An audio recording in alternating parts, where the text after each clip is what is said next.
What knowledge might save your life one day? If you were ever bitten by a bat, raccoon, fox, or skunk, go directly to the hospital. There is no cure for rabies once it is fully onset.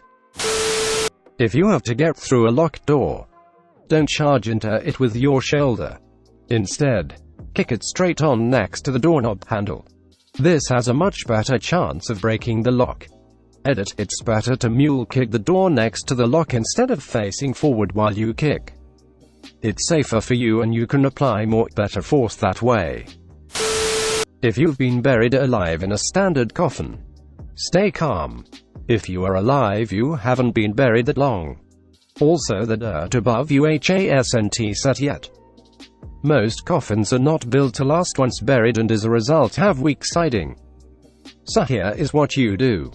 Pull your shirt over your head. You don't want to be swallowing dirt. Position yourself so you are as sideways in the coffin as possible with hands and feet pushing on the long sides. Push. You should be able to blow out one of the walls. Start crawling up. Do not panic. You may not find a grip immediately. Keep going until you make it out. If you fall into cold open water, resist the urge to swim and try to float until the onset of panic subsides. Once you have your breathing under control, you can then start to swim to safety. By doing this, you'll not hyperventilate and avoid potentially drowning. If you're ever charged by a moose, get behind a tree. They have about a 10-inch blind spot and they'll lose you. When you go into a building, look for an exit that is not the one you used to come in.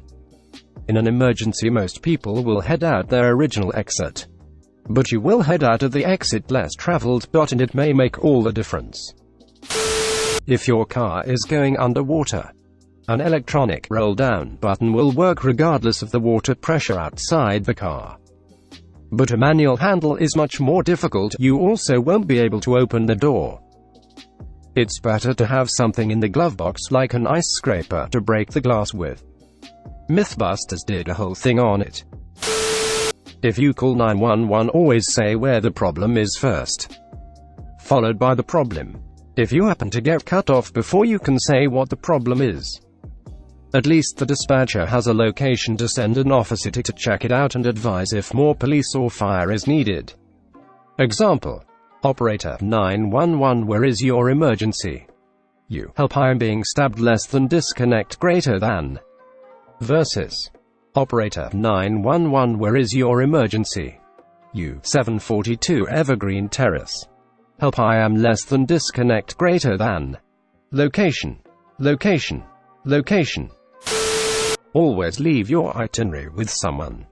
If you meet strangers, i.e., potential bad people, on the road, always let him know that you are in touch with friends and family and that they know exactly where you are. You become less attractive as a victim.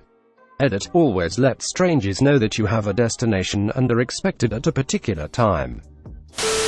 When people say to take an aspirin to help during a heart attack, chew the pill. Don't swallow it whole. It gets absorbed much quicker. If you are in danger or in need of help in a public place, it's almost always a bad idea to just yell help. It's more important to be specific. Pointing at someone and telling them to call 911 will be more effective. The bystander effect can be a real bitch sometimes. If you're a pedestrian and crossing a street, if you can see the sun's reflection on the windshield of a car, there's a good chance the driver cannot see you. If someone is trying to abduct you, fight back. Most abductors will just give up if they meet resistance. And whatever you do, don't let them take you to another location. If you have to get out of a moving car, then put one foot down and take a step. Don't just jump out. This will reduce your speed immensely. Sure, you will fall over, but at a much reduced speed. A stuntman told me this. Keep a 360 of your surroundings as you drive. Heck. Period. When you're out and about. But especially while driving. I was at a four-way stop. My red light turns green. I looked left before I moved. There a dude going 60 in a 30. The dude behind me starts honking and acting like "F you, what are you doing?" the speedsters flashes by a moment or two into his fit. And I see him in my mirror acts apologetic, waving sorry and all that, thanking me cause he or I would have been fucked had I just not looked. Direct pressure on bleeding is always the first step. On mobile, so no good link, but at Stop the Bleed class is a great way to learn more and practice things like applying a tourniquet. Search for one in your area, usually only an hour long or so. When you cut yourself as a kid, your parents always washed and cleaned the wound and put antiseptic on it before putting a plaster band-aid on it. They did it for a very good reason. And one should always treat every cut, no matter how superficial, with the same degree of care. Because one should never fuck around with sepsis. 120 people will get bowel cancer in their lifetime. You need some sort of screening starting at age 45 to 50 depending on your family history. Any blood in the stool needs to be checked out.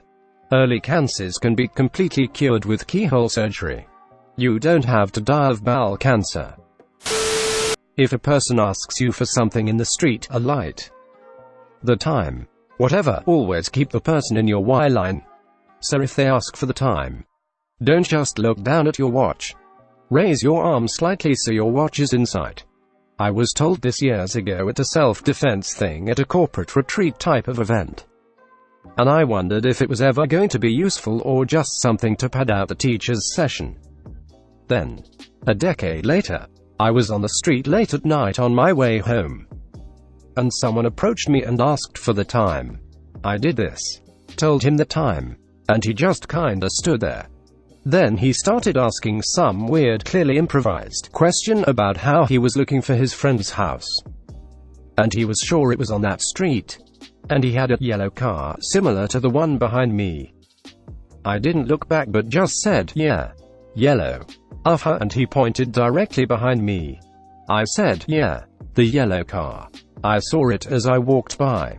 So, he paused for a second, looking like that meme of the woman with the equations around her head. Then just yelled, oh, F***CKU, and stormed off. It was only afterwards I realized that I think he wanted me to look away so he could slug me. But he wasn't prepared to attack someone that was looking right at him. Maybe not your life, but everyone should have basic first aid, CPR training if possible. My dad collapsed on Saturday morning when he got up to go to the toilet and neither me or my mum know basic first aid or CPR. The ambulance took 8 minutes to arrive and we only live 4 streets away from the depot. Luckily he came to, but there was a point where he stopped breathing. If he continued to not breathe, 8 minutes would be too late. Please learn and hope you don't need it, instead of needing it and not knowing. Blindfold yourself and try to find the way out of your own house. You'll be surprised how hard it is to find the stairs, etc.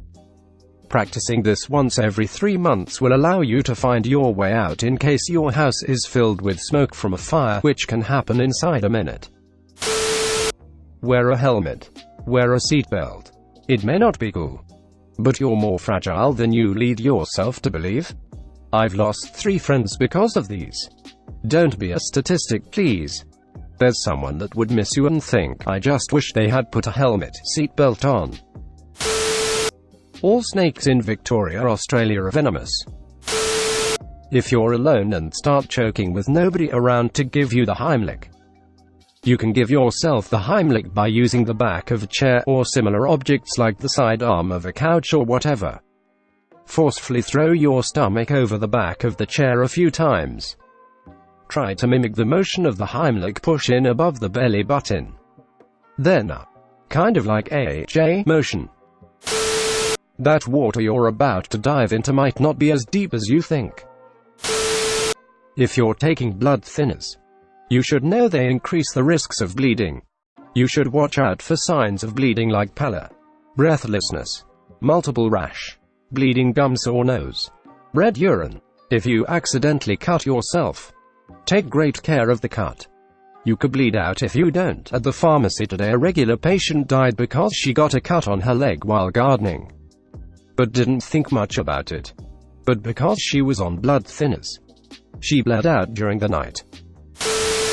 The last time this was asked, I actually read something that later, at the very least, saved my ass.